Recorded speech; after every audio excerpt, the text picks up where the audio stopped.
अखिल गुण निधान सच्चिदानंद घन करुणा वरुणालय भक्तवत्सल भगवान श्री पांडुरंगाच्या चरणावर मनपूर्वक साष्टांग अभिवादन करून आद्याचार्यांपासून अस्मदाचार्यांपर्यंत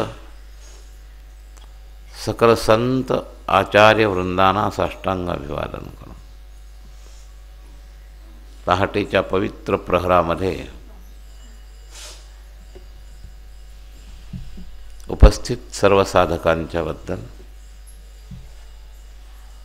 सद्भाव प्रकट करून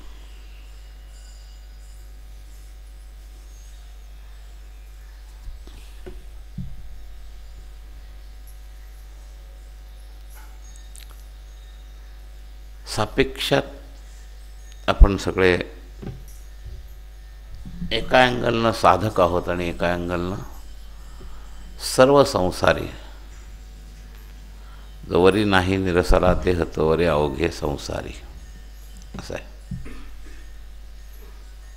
तेव्हा संसार संबंधामध्ये कर्तव्यता सुद्धा सापेक्ष येते.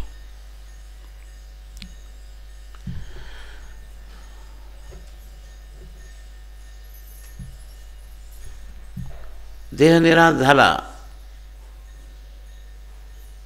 की उरलाउरी विठ्ठल असं आहे. तेव्हा आपण देहावर राहूनच सापेक्षात संसारामध्ये कोणी बालक असतो, कोणी म्हातारा असतो. याप्रमाणे वयदृष्ट्या जसं अंतर आहे तसं तुमच्या माझ्यामध्ये सापेक्ष अंतर आहे. देहभाव जिवंत असल्यामुळं प्रत्येक देहभावी जीवाला काही कर्तव्य असतं. त्याप्रमाणे हे पहाटेचं प्रबोधन हे माझ्या परीची एक सेवा आहे. तुमच्या परीची सेवा जशी एक वेगवेगळी आहे तर थोडंफार प्रत्येकाची वेगवेगळी कर्तव्य असतात. म्हातारा जसा फक्त सल्ला देतो, कृती करत नाही. सेवेचे प्रकार, तरुणांचे सेवेचे प्रकार वेगळे, वयोवृद्धांचे वेगळे. तर ज्ञानवृद्धांचे वेगळे. तर या पद्धतीनं 40-50 वर्षाचा माझा परमार्थाचा अनुभव आहे, 45-47 वर्षाचा. आणि त्यामुळं परमार्थाच्या सापेक्षात एक वृद्धतेसारखा फक्त सकाळच्या वेळेला थोडा सल्ला असं हे चिंतन असतं. त्याच्यामध्ये थोडा तुळशीदासांच्या भाषेप्रमाणे स्वांत सुखाय तुळसी रघुनाथ गाथा. काही चिंतन त्यातलं स्वांत सुखाय असतं, काही तुमच्या हिताकरता असतं. तेव्हा आपण या मुक्त चिंतनामध्ये काल ज्या प्रकरणाचा उपक्रम केला, बैठक मांडली, हे प्रकरण आहे पाप. पाप तपशिलात फार विस्तृत प्रकरण आहे. संतांच्या भूमिकेतून आपण त्याला थोडं शार्ट करून साधकाकरता आवश्यक पापनिवृत्तीचा विचार करणार आहोत. तपशिलामध्ये धर्मशास्त्रदृष्ट्या श्रुतिस्मृतींच्या अंतर्गत कार्याकार्य विचारामध्ये पापविस्तार हा खूप मोठा आहे. अर्थात त्याचं फळ पण मोठं आहे. आपल्याला काल विषय सांगितला मी, संसार दुःख मूळ या भाषेमध्ये. तर जास्त भाग संसारामध्ये दुःखाचाच आहे. सुख पाहता जवा पाडे एवढंच सुख आहे. आणि तेही वास्तविक सुख नाही. तर न्यायशास्त्राप्रमाणे अनुकूल वेदनीयम सुखम, प्रतिकूल वेदनीयम दुःखम. फक्त अनुकूल संवेदनामुळे त्याला सुख म्हणायचं. पर्सनल तुम्ही मानलेलं सुख आहे, शास्त्रमीटरवर त्याला सुख म्हणतच नाहीत. तुम्हाला पर्सनल त्या इंद्रियाला बरं वाटतं म्हणून त्याला सुख म्हणायचं एवढंच. नाहीतर संसारात शास्त्रमीटरवर सुख नाहीच असं आहे. तरीसुद्धा आपण त्या विभागात कमीत कमी बाजूला होणाऱ्यांनी यथाक्रम कसं चालावं याकरता हा एक निळोबरायांचा अभंग आपण पाप व्याख्या करणारा, साधकाला पर्याप्त असणारा. संपूर्ण पाप व्याख्या त्याच्यात झाली असं नाही झाली असंही नाही, पण संतांची घागरमे सागर भरण्याची एक क्षमता असते. थोड्या शब्दात ते बराच मोठा विस्तार गवसतात. तर निळोबरायांचा 4 चरणी अभंग आहे. त्याच्यामध्ये 7 वेळा पाप शब्द आलेला आहे आणि 9 प्रकारच्या पापांचा उल्लेख आहे. पाप तया नाव परदारा गमन, पूर्वार्ध 4 चरणापैकी पहिल्या चरणाचा. उत्तरार्धामध्ये पुन्हा पाप शब्द आले. पापचे परधन अपहार, पंचाग्र पापापैकी हे पहिल्या याच्यात ही पाप येतात. पापतेची निंदा, परपीडा, द्वेष, हे 4 उल्लेख भजनाकरता दुसरे अभंगात आले. पुण्य परोपकार, पापते, परपीडा ह्या 2 टप्प्यातही याचा उल्लेख आला, सूत्रबद्ध व्याख्या. नंतर परदारा, परधन, परनिंदा, परपीडन, सांडोनिया, भजन हरीचे करा, या ठिकाणी ते 4 टप्प्यात याचा उल्लेख आला आणि ते 4ही टप्पे या 1.5 चरणात आलेले आहेत.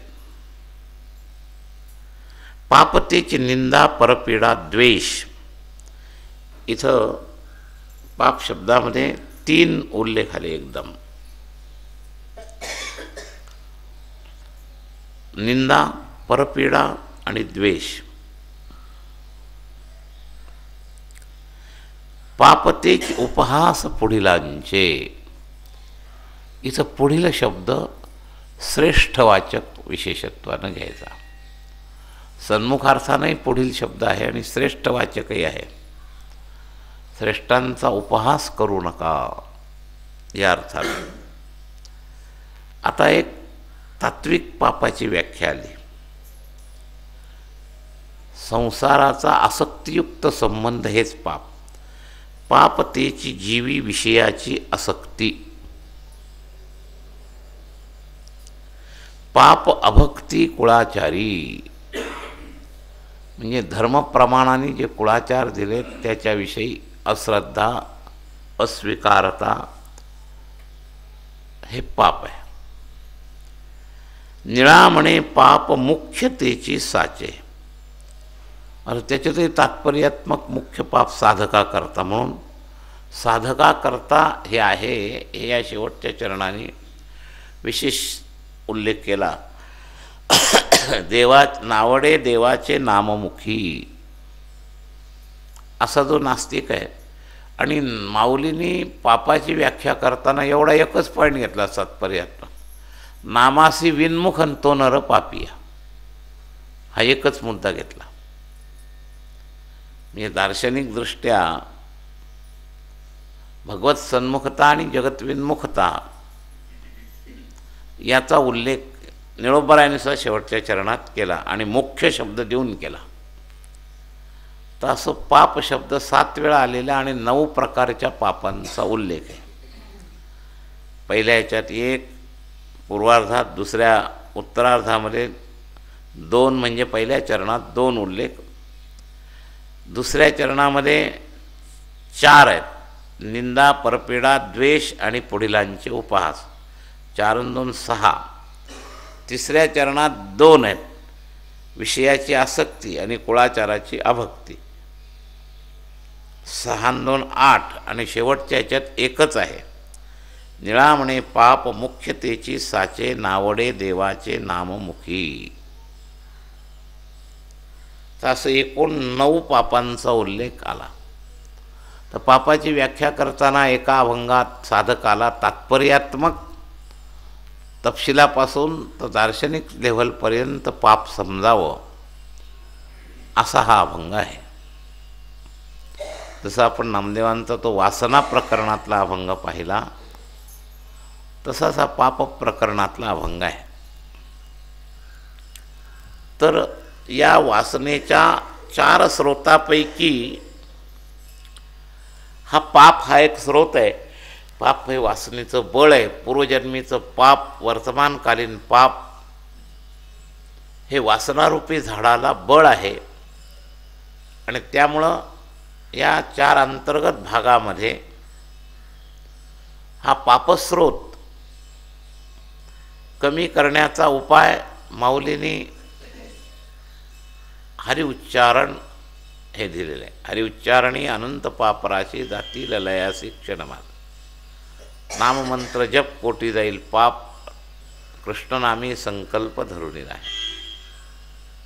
रामकृष्ण उच्चार अनंत राशी तप, पापाचे कळप पळती पुढे.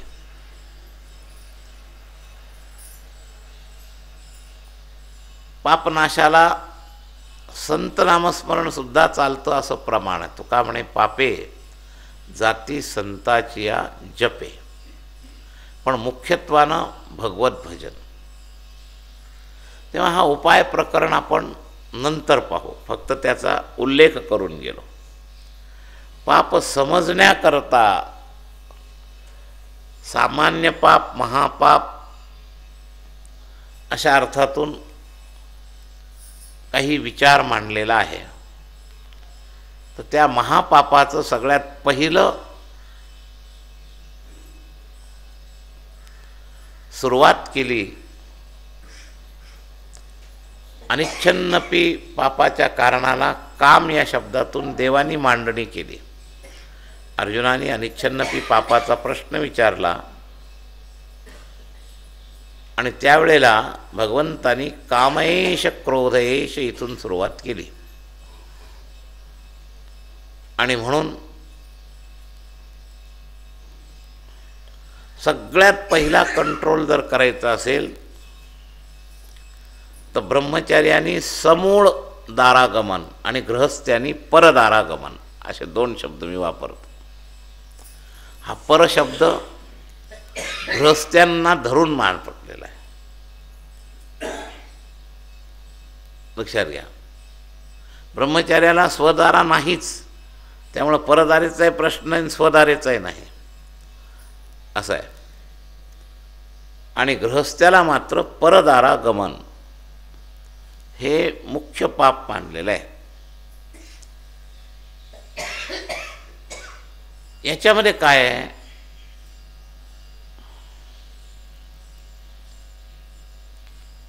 निषेध जो आहे याचं कारण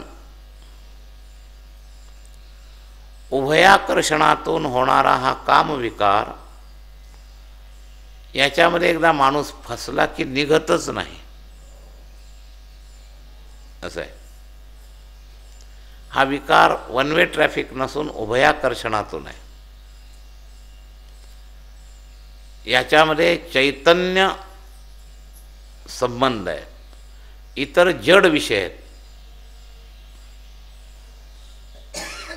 आणि त्यामुळं वन वे ट्रॅफिक आहे. पैसा तुम्ही लोभ केला तर तुम्ही त्याला पकडता, पैसा तुम्हाला पकडत नाही.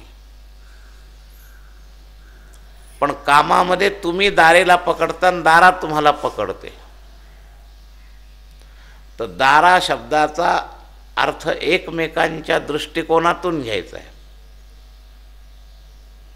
ते दोघेही एकमेकाला पकडतात, दोघेही एकमेकाला पकडून धरतात. त्यामुळं एकट्या विवेकावर सुद्धा कामविकार संपत नाही. बळ लावलं जातं कामामध्ये. लोभामध्ये विषय बळ लावत नाही. काम या विषयामध्ये दोन्हीकडून बळ लागलं जातं. हा भाग आहे. आता त्यामध्ये गृहस्थ्यांकरता हा परदारा शब्द जास्त विशेषत्वानं आला. चतुर्थाश्रम व्यवस्थेमध्ये यावत जीव मुक्त व्हावा अशी शास्त्राची, संताची, वेदमुनींची इच्छा आहे. आणि म्हणून धर्माची मांडणी करत असताना ऋषीमुनींनी, वेदाने मानवाला दिलेल्या अधिकाराला यथाक्रम मुक्त होईपर्यंत नेण्याकरता वैज्ञानिकदृष्ट्या सुद्धा महत्त्वाची असणारी वर्णव्यवस्था आणि कल्याणाच्या दृष्टीनं महत्त्वाची असणारी आश्रमव्यवस्था, आपल्या शरीरामध्ये जीन्स आहेत आणि त्याच्यामध्ये जसं आजकाल वैज्ञानिक लोकसुद्धा ही गोष्ट मानतात की लग्नपूर्व अवस्थेमध्ये त्याची वैज्ञानिकदृष्ट्या तपासणी करावी, इथपर्यंत आज मान्यता विज्ञानाची आहे. आणि हाच विचार ऋषीमुनींनी या वर्णव्यवस्थेत केलेला आहे. आपल्या रक्ताचे जसे 4 गट आहेत तसं मानवाचे उपजत हे गट आहेत. याच्यामध्ये रागद्वेष प्रकरण नंतरच्या माणसांनी घुसवलं. ऋषीमुनींचा त्याच्या पाठीमागं रागद्वेषाचा विचार नाही. सगळ्या जीवांचं कल्याण व्हावं, उपजलेल्या सर्व प्रकारच्या प्राण्यांना त्यांचा क्रम चालवून त्याच्यातून मुक्त होता यावं, असा विचार करून वर्णव्यवस्थेची कर्मव्यवस्था आहे. पण हे सगळं अज्ञानातून न समजल्यामुळं ते विकृत होत होत होत होत ते रागद्वेषाचं आज कारण झालं, उपहासाचं कारण झालं. वस्तुस्थितीनं वर्णव्यवस्थेमध्ये उपहास नाही, उपेक्षा नाही. सर्व जीवांचं कल्याण व्हावं असं देवाला वाटतं, शास्त्राला वाटतं.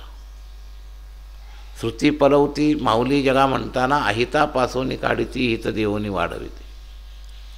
भगवान म्हणतात सुहृदम, भगवंताची व्याख्या करताना सुहृदम सर्वभूतानां ज्ञात्वा माम शांतिमृच्छति सर्वभूत हिते रता. देवाला आणि संतांना दोन्हींना या भूमिका आहेत. 12व्या अध्यायात भक्ता करता आलं सर्वभूत हिते रता, 5व्या अध्यायामध्ये भगवंता करता आलं सर्वभूत हिते. गीतेमध्ये 2दा हे वाक्य आलेलं आहे. त्यामुळे सर्वभूत हितरत असणारे संत, ऋषीमुनी आणि देव याच्यातून निर्माण झालेले आगमनिगम, श्रुती, पुराणं, याच्यामध्ये व्यक्तिद्वेषाला कुठं स्थानच नाही आहे. त्यांची उंची ही व्यक्तिद्वेषाच्या फार वर आहे, लक्षात घ्या. आणि म्हणून त्यांनी निर्माण केलेल्या या शास्त्राचं मूळ तत्व अजिबात रागद्वेषी नाही. पण आपल्याला अज्ञानामुळं कळत नाही, म्हणून आपण आपल्या मनाने या तपशिलावरून पार शास्त्रावर घसरतो. शास्त्रात सगळा भेदाभेद आहे, अमुक आहे, तमुक आहे, सगळं ज्ञानाचा अभाव आहे.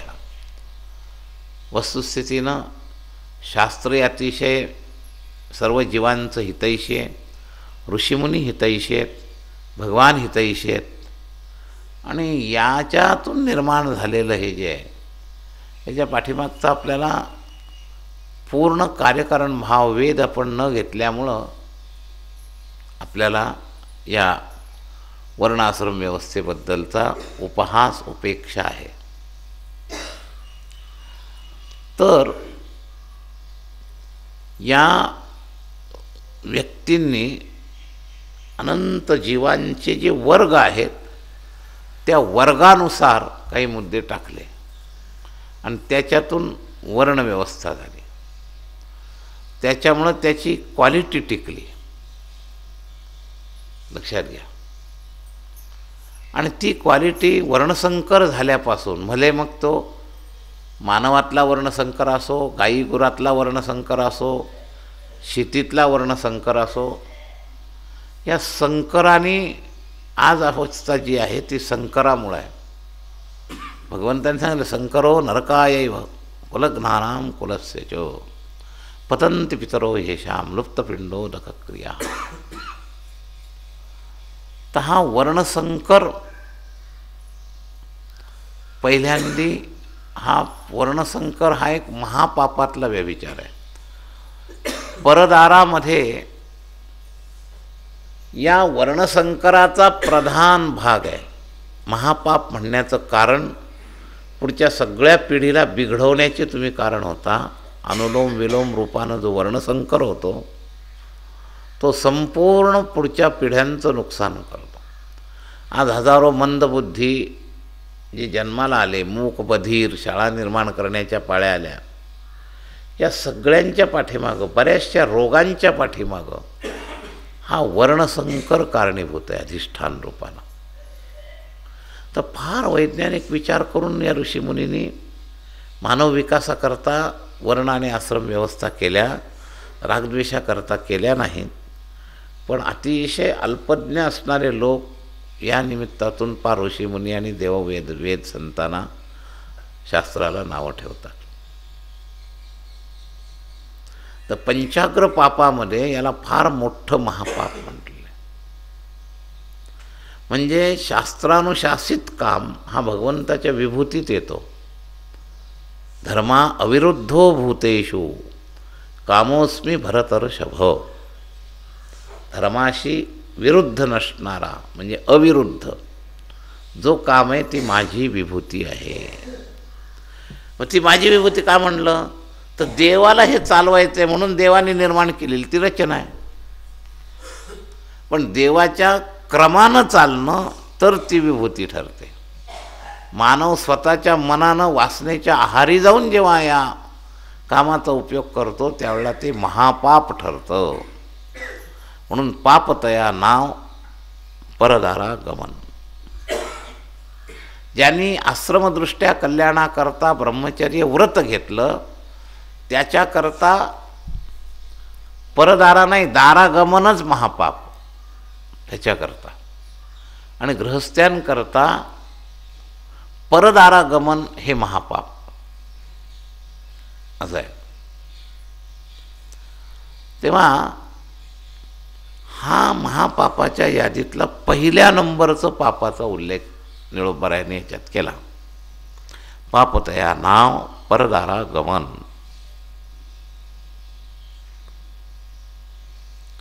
आणि जो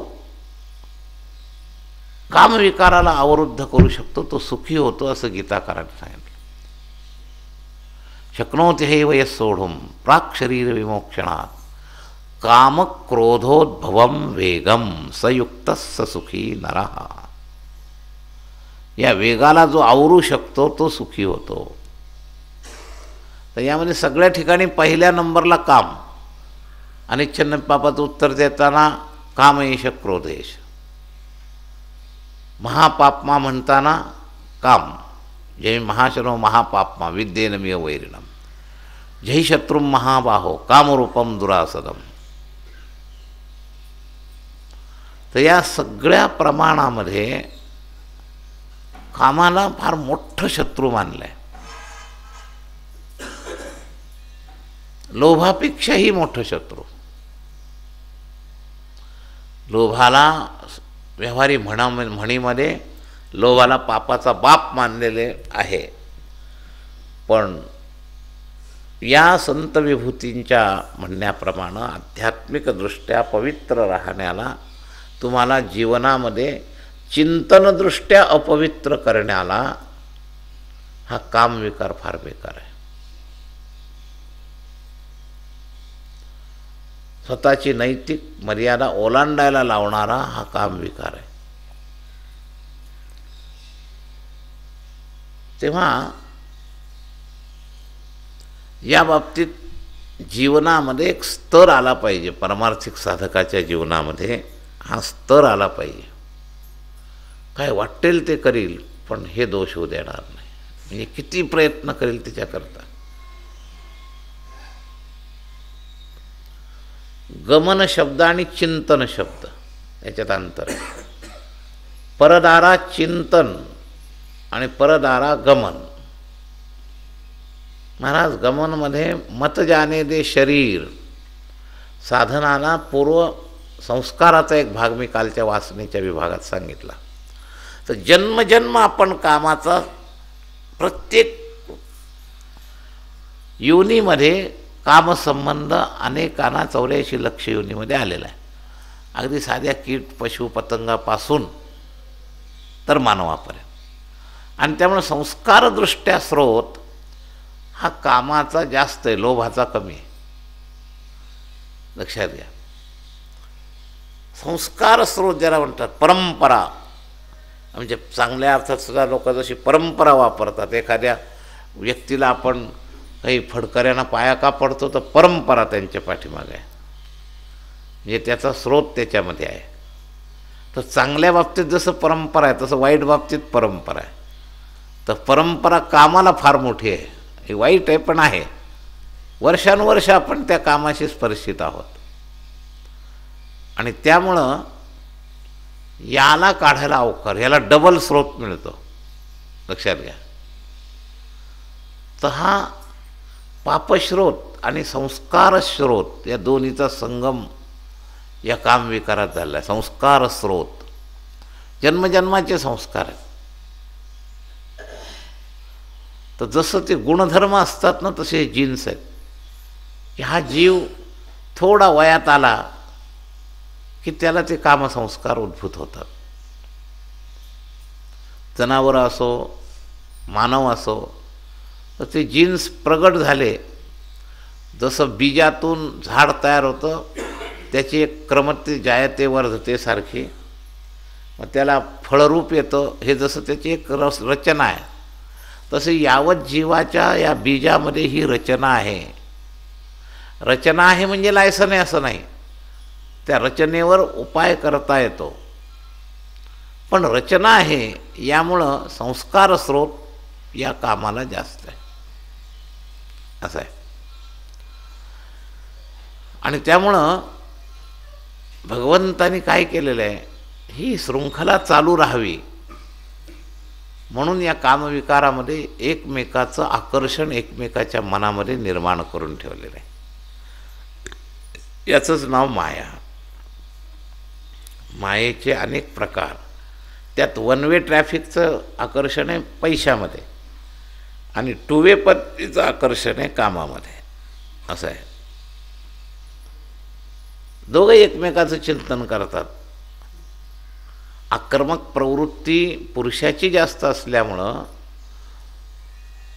पुरुषाने त्याला आवरावं. शक्तिमान असतो, आक्रमण शक्ती असते. महिलांना काम नसतो असं नाही, उलट काही ठिकाणी तो जास्त आहे असं सांगितलं आहे.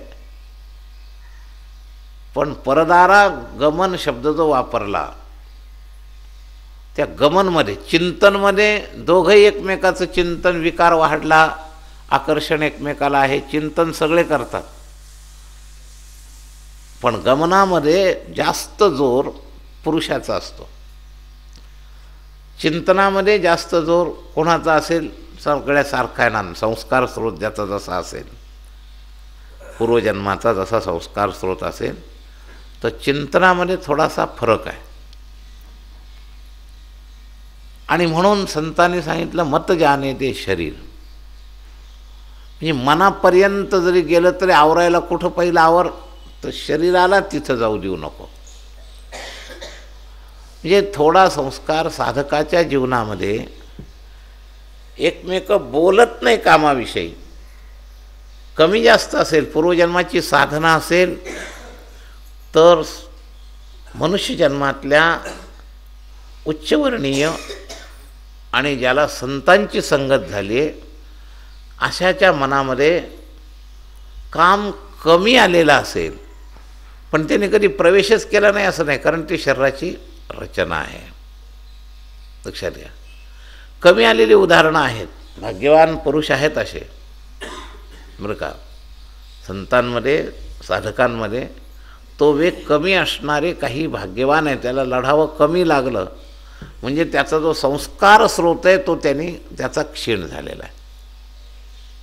म्हणजे त्यांनी पहिल्यांदा ती परंपरा टाळली, असं आहे. संस्कार स्रोत क्षीण होतो आणि वेगवान होतो, आपले जसे पूर्वजन्माचे संस्कार असतील ना, त्यानुसार तो संस्कार स्रोत कमी जास्त असतो. आणि त्या संस्कार स्रोत कमी असणाऱ्याला नेमकं त्याच्यावर कंट्रोल करण्याकरता जर विवेकाची प्राप्ती संत संगतीद्वारा जर झाली, कारण संत तेथे विवेक असण्याची की, तर ही विवेकाची प्राप्ती जर त्याला संत संगतीनं झाली आणि तो स्रोत कमी असला, तो पुण्यामुळं तो स्रोत कमी होतो. ज्याचं मागच्याही जन्मी पुण्य झालेलं असेल ना, त्याला हा संस्कार स्रोत कमी होतो. समूळ नाहीसं एकदम होत नाही, पण संस्कार स्रोत कमी होतो. म्हणून जन्मजन्माची पुण्यसामुग्री याच्याकरता उपयोगाला येते. तर पुण्यसुद्धा पाप आणि संस्कार स्रोत क्षीण करण्याचं एक साधन आहे. पण केवळ पुण्य नव्हे, पुण्याच्या जोडीला वर्तमानकालीन विवेकशक्ती संतांच्या संगतीतून प्राप्त करून घेतली तर त्याला याच्यावर कंट्रोल करायला फार उपयोग होतो, हा वेग कमी करायला. शास्त्रसंगती, संत संगती आणि पुण्य वासनेच्या याच्यातले वेगळे कारणं सांगितले, इथलच्या याच्यातले वेगळे कारण आहे. तर शास्त्रसंगती, संत संगती आणि पुण्य या तिन्हींचा जर जोर झाला तर सगळ्यात पहिल्यांदा संस्कार स्रोत क्षीण होतो. आणि संस्कार स्रोत क्षीण झालेल्याला वेग आवरणं अशक्य हा प्रकार ते जीवनात होत नाही. ज्याचा संस्कार स्रोत क्षीण नसतो त्याला तो वेग आवरत नाही. त्यावेळेला तो पार वरवरचे सद्विचार तर कधी फेकून देईल त्याला पत्ताच लागत नाही. सद्विचार सगळ्याला असतात, पण तो वेग एकदा जोरात आला की ते सद्विचाराला फेकून तो ते पाप करतो, असं आहे. म्हणून अनिच्छन्नपी शब्द वापरला. तर या सगळ्याच्या उपायापूर्वी हे महत्त्वाचं पाप आहे असं स्वीकार होणं फार महत्त्वाचं आहे. तो वेग वाढत असताना बाहेरचं संसाराचं वातावरण समर्थक असतं. हा वेग किंवा हा मोठा दोष आहे असं 90% गृहस्थी स्वीकारच करत नसतात. त्यामुळे ते कधी साथ देत नाही. उलट परमार्थात येऊन कामाच्या बाबतीत असं समर्थन करतात. अहो यांनी काय होतं, तुकाराम महाराज नाही का प्रपंच करून परमार्थ केला, ठरलेली उदाहरणं असतात अगदी. ही मतलब सिंधूतली गृहस्थी लोकांची त्या मार्गात ओढण्याची उदाहरणं आहेत. हे खरं नाही हे लक्षात घ्या, कारण ते सगळे त्याच्यातच असतात ना. सगळे 90% लोक त्याच्यातलेच किडे असतात. त्यामुळं ते पुढच्या परंपरेतल्या सगळ्या लोकांना त्याच क्रमात ओढायला पाहत असतात. याच्यातून बाजूला करण्याचा विषयच त्यांच्या डोक्यात नसतो. याची आवश्यकता आहे हेही कळत नसतं, लक्षात घ्या. तर इतकी जे बुडलेले आहेत ना, त्याच्यातले काही, जसं आपण म्हणतो ना शेंडीसहित बुडला तर उचलायला सुद्धा आधार मिळत नाही. काही लोकांचं डोकं वर असतं, त्यांनाच फक्त याचा उपयोग होतो. शेंडी धरून त्यांना वर काढता येतं. तर 70 ते 80% असा वर्ग आहे की ते काढण्याच्याच पलीकडे गेलेले असतात, हे लक्षात घ्या. आणि याला कारण त्याचा जसा संस्कार स्रोत तसं त्याला मिळालेलं ॲटमॉस्फिअर, वातावरण, संसारी लोकांचं वातावरण, हे सगळं त्या विषयाला समर्थक असल्यामुळं त्यांच्या डोक्यात विचारच नसतात. त्यांना काही याची आवश्यकताच वाटत नाही. आपला हा विचार का चालला आहे, साधक हा शब्द गृहीत धरून चाललेला आहे. वासना प्रकरणसुद्धा आपण साधक भूमिकेवर पाहतो आहे आणि हे पाप प्रकरणसुद्धा साधक भूमिकेवर पाहतो आहे. तर गृहस्थी असणारे संतसुद्धा खरं बोलतात त्यावेळेला त्याच्या बाबतीत मग कॉम्प्रोमाइज नाही. या मतलब सिंधूतल्या लोकांसारखं नाही करत. तुकोबा आहे, निळोबा आहे, हे सगळी मोठी माणसं, फार मोठाली, गोरोबा काका, चोखामेळा, हे नाममात्र गृहस्थी आहे. गृहस्थी कशाची आहे, यांना काही गृहस्थी म्हणायचं नाही. फक्त बाह्य देहानं, देह प्रारब्धानं, त्यांच्यातून काही वेळेला काही गृहस्थाश्रम तर असे असतात की त्याच्यामध्ये काही विभूती निर्माण व्हायच्या असतात. असं आहे. आमच्या विठ्ठलपंतांचा गृहस्थाश्रम म्हणजे हे अवतार 4 अवतार गृहस्थी निर्माण ज्यांच्यातून निर्माण व्हायचे होते. अवतार कधी कोण्या ब्रह्मचार्याच्या घरी झाला नाही. पण असे जे अपवाद गृहस्थी लक्षात घ्या. सत्वगुण समुद्भव कामी, व्यवहारिक गृहस्थी म्हणजे रजोगुण समुद्भव कामी असं आहे. आणि त्यामुळं रजोगुण समुद्भव त्याला महाशनो महापापमा विद्येन विहवैरण. आणि सत्वगुण समुद्भव जो असतो ना तो विभूतीतला विभाग आहे. तर त्या अपवाद कारणाकरता काही वेळेला काही जीवांना देव गृहस्थी करतात असं आहे. कारण या परंपरेतून सिद्धांताला बाद न येता निर्मिती अपवाद त्याच्यातूनही घडलेले आहेत. संकल्पातून प्रगटीकरण आमच्या गोरक्षनाथाचं वन वे ट्रॅफिकनं नुसते चिमटीतूनच प्रगट झाले. मच्छिंद्रनाथाच्या राखीच्या चिमटीतून आणि उकरड्यात पैदा झाले. पण हे नियमाचं उदाहरण नाही, हे अपवाद उदाहरण आहे. नियमाचं उदाहरण आहे फार पूर्वीपासून, म्हणजे ऋषीमुनींच्या आधीच्या काळात संकल्पसृष्टी होती, त्यावेळेला याची आवश्यकताच नव्हती. त्याच्यानंतर मैथुनी सृष्टी नंतर झाली. ब्रह्मदेवाचे मानसपुत्र म्हणजे काय, वन वे ट्रॅफिक, तिथं काही याची गरज नाही. नंतर भागवतात हा उल्लेख आलेला आहे की ब्रह्मदेवाच्या दोन्ही अंगातून, डाव्या उजव्या अंगातून स्वयंभू म्हणून शत्रुपाराणी निर्माण झाले, त्यांच्यामध्ये परस्परानुकर्षण झालं आणि नंतरही मैथुनी सृष्टी निर्माण झाली. तर सृष्टी रचना चालावी म्हणून निर्माण केलेला हा जो मुद्दा आहे, याच्या मुद्द्यामध्ये विकार हा वेगळा भाग आहे, स्वतंत्र. व्यवस्था हा वेगळा भाग आहे आणि विकार हा वेगळा भाग आहे. आणि आता विकारप्रधान गृहस्थी 99% आहेत. व्यवस्था प्रधान गृहस्थी असतात, हे संत जे असतात ना, ती व्यवस्था देवाची आहे म्हणून त्या व्यवस्थेतून पुढच्या देवाला काही रचना करायच्या असतात. म्हणून ऋषीमुनींनी सुद्धा गृहस्थाश्रम केले जुन्या काळात. वेदमार्गे मुनी गेले, त्याची मार्गे चालेलो. त्याच्यामधला गृहस्थाश्रम आणि आत्ताचा गृहस्थाश्रम याची आपण लगेच बरोबरी करून टाकतो. तर हे बरोबरी करण्याजोगं नाही आहे प्रकरण, हे लक्षात घ्या. ती एक व्यवस्था आहे, ती एक रचना आहे, मानव निर्मितीची एक रचना आहे. पण त्या रचनेप्रमाणे सगळे गृहस्थाश्रम करत नाही. त्याच्यामध्ये 2, मायेचं अंग कोणतं आहे, तर व्यवस्थेचं अंग हे भगवंताचं आहे आणि मायेचं अंग विकार हे त्यातलं मायेचं अंग आहे.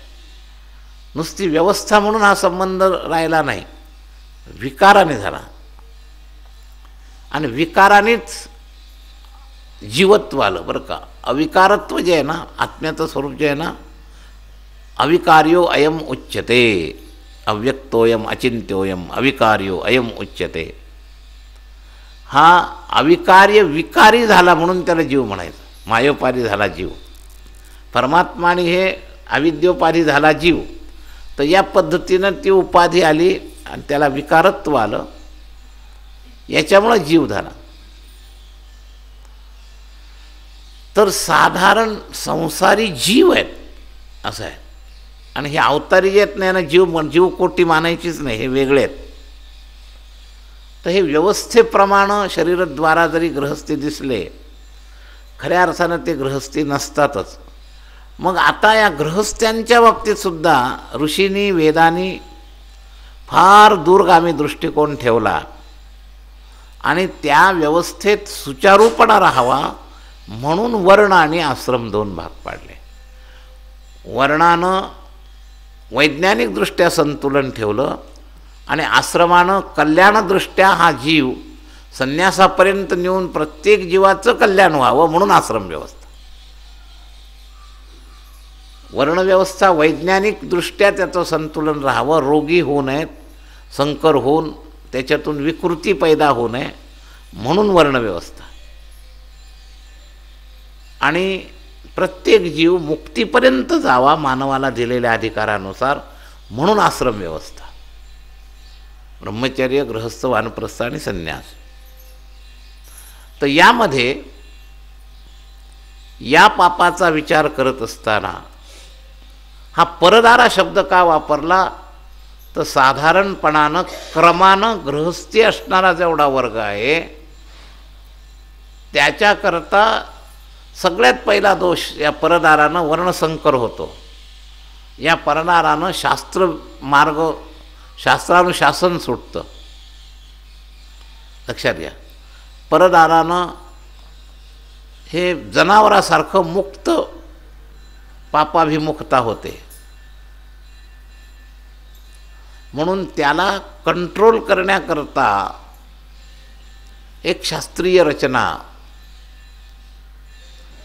त्याला देशकालाच्या नियमात. जनावराला कुठं काय बंधन आहे, त्याला काही नाही कळत. त्याला परदारा कळत नाही, स्वदारा कळत नाही. अरे काय बोलावं, आई कळत नाही, त्याला कुठं काय कळते. ठराविकपर्यंत आई कळते. 3-4 वर्षाचा बैल होईपर्यंत त्याला आई वडील त्याचा मोह थोडासा असतो. तो बैल जर पुढं मोठा झाला आणि त्या विकाराच्या अधीन गेला तर त्याला कोणतंच बंधन कळत नाही. आणि त्याच्यावर शास्त्राने ते बंधन पण घातलं नाही, कारण त्याला तेवढी बुद्धी पण दिलेली नाही. शास्त्राने तुमच्यावर बंधन घातलं आहे.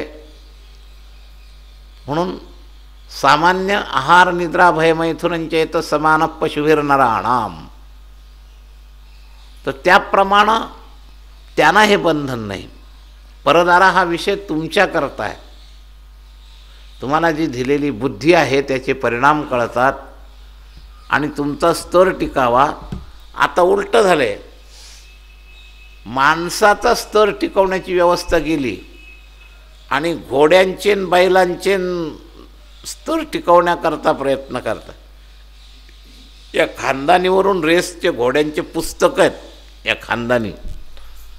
मग त्यांच्याकरता खानदानीचा आम्ही विचार करतो, त्याचं आम्हाला समजतं ना, आमचंच आम्हाला समजत नाही. लक्षात घ्या, आम्ही आमचं पतन जे केलं आहे ते असं आहे. त्यांचे मात्र खानदान टिकवतात, त्याच्यावर रेस लावतात, त्याची पुस्तकं काढतात. अरे पण सगळ्या योनीवर कंट्रोल करणारा मानव, त्याची खानदान बिघडल्यामुळे सगळी दुनियेवरचं कंट्रोल गेलं माणसं. असं आहे. तो जर स्तरावर राहिला असता तर सगळंच स्तरावर राहिलं असतं. सगळ्यात पहिल्यांनी कलीनं जर काही मात केली असेल तर या खानदानीवर मात केली आणि ते बिघडल्यापासून सगळं बिघडलं. म्हणून शास्त्रानुशासनात चालायचं असेल, संतानुशासनात चालायचं असेल तर या पापाबद्दल सगळ्यात जास्त विचार करावा आणि त्याची पहिली जास्त जबाबदारी साधक जीवनामध्ये. म्हणून साधकाकरता पापाची ही जी नवपापांची ही व्याख्या आहे, या व्याख्येमध्ये पापतया नाव परदारा गमन याचा विचार करा. आपण जनावर नाही, आपण साधक आहोत. भगवंताने आपल्याला बुद्धी दिलेली आहे, आपल्याला मुक्त व्हायचं आहे आणि मुक्त व्हायची इच्छा असेल तरच साधक, नाही तर कशाला साधक. भगवत प्राप्तीचं साध्य ज्याचं झालं त्याला साधक म्हणावं. ज्याचं साध्य स्थिर नाही तो भटकणारा जो आहे त्याला साधक म्हणून नाही. आजकाल परमार्थात असे भटकणारे फार आहेत. साधक बनून परमार्थ करा. लौकिकाकरता नुसतं आवड इकडं तिकडं फिरणं हे साधकतेचं लक्षण नाही. ध्येयानं, साध्य साधन करण्याच्या ध्येयानं साधना करा. तर साधकाकरता संत वचनाचा याचा विचार करायचा आहे आपल्याला. आता सांगणारे सगळे एका लेव्हलचे नाहीत. म्हणून जिथं ब्रह्मचारी आहेत त्यांनी दारागमन हे पापतया नाव दारागमन, आणि गृहस्थी त्यांनी पापतया नाव परदारागमन असा अर्थ करायचा आहे. लक्षात घ्या. मग दारागमन हे कोणाकरता आहे? ज्यांनी व्रत घेतलं ब्रह्मचर्याचं सुरुवातीपासून त्याच्याकरता पण आहे, किंवा साधक झाल्यापासून ज्यांनी नियम घेतला ब्रह्मचर्य व्रताचा त्याच्याकरता पण आहे. त्याला मूळ जरी शिक्का ब्रह्मचर्याचा नसला पण जर वानप्रस्थ्याने सुद्धा दारागमन करणं दोष आहे. संन्याशाकरता तर सगळ्यात मोठं महापाप जर काही असेल तर हे, त्याच्या इतकं महापाप नाही. कल्पभर रवरव नरकात पडेल. तेव्हा या दारागमनाचा कंट्रोल 3 आश्रमावर आला. ब्रह्मचरी, वानप्रस्थ आणि संन्यासी, आणि एकाच आश्रमाकरता परदारागमन. पण पापाविषयी ज्ञान कमी असणारा गृहस्थाश्रमी आहे म्हणून त्याचं प्रधानत्व याचं वर्णन करण्याकरता येतं. पापाकडं असावध, वानप्रस्थी सावध असतं. ज्याला शास्त्र कळतं तो संन्यासी आणि वानप्रस्थी आणि ब्रह्मचारी यांना जरा सावधगिरी जास्त गृहीत धरली. असावधनता महाराज ज्यांनी शास्त्रशुद्ध ब्रह्मचर्य पाळलं ना तो गृहस्थाश्रमात सुद्धा थोडा सावध राहतो, आणि ज्यांनी गृहस्थाश्रमापूर्वी ब्रह्मचर्य शास्त्रशुद्ध पाळलं नाही, म्हणजे गुरुकुलात ज्यांना सहवास केला नाही, अशाचा गृहस्थाश्रम मोकाट असतो. आणि त्या मोकाट माणसाला शास्त्रानुशासन सुटतं. मग त्याला जर धर्माचं थोडं अनुशासन राहिलं असेल तर त्यांनी ह्या महापापाबद्दल विचार करावा. पापतया नाव परदारागमन. ह्याला नुसतं पाप नाही म्हणलेलं, पंचाग्र पाप जे वर्णन केले त्यातले त्यात भागवतात या पंचाग्र पापाचा उल्लेख सुरुवातीच्या पहिल्या कथेतच आलेला आहे. हे लक्षात घ्या, महात्म्य कथेमध्ये. तर हा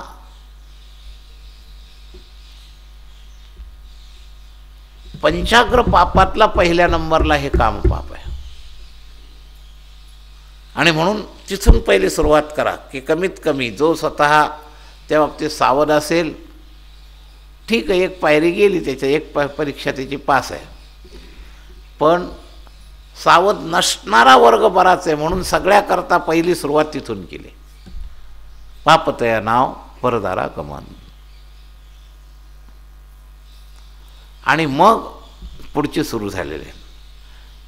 तर आपण आज परदारागमनचं चिंतन करण्यामध्ये आपला वेळ बराच गेला आहे. त्याची पूर्वपीठिका सगळी मांडली मी. अजून थोडासा भाग त्याचे कार्यकारण भाव पण सांगितला. हे सगळ्यात मोठं पाप का याचंही कारण सांगितलं. हे सोडायला अवघड आहे दोघांचे एकमेकाचं आकर्षणामुळं, म्हणून हे महापापाच्या यादीत पहिल्या नंबरला आलं. तुमचा लोभ वाटी वाढून तुम्ही चोरी करता, परधन अपहार करता, हा वन वे ट्रॅफिकचा आहे. आणि हे दोन्ही बाजूच्या आकर्षणामुळं एकाने नुसतं सावरल्यानं काम न भागणार असल्यामुळं या बाबतीत अत्यंत सावधान करण्याच्या हेतूतून हे चरण वापरलं आहे. इतकंच चिंतन आज आपण पाहून थांबतो. पुढचा भाग यथाक्रम आपण उद्याला यथाक्रम विचार करू. पुंडलिक वरदा हरिविठ्ठल श्री ज्ञानदेव तुकाराम ज्ञानेश्वर महाराज की जय. नाम भगवान की जय. जय जय श्री राधेश्याम.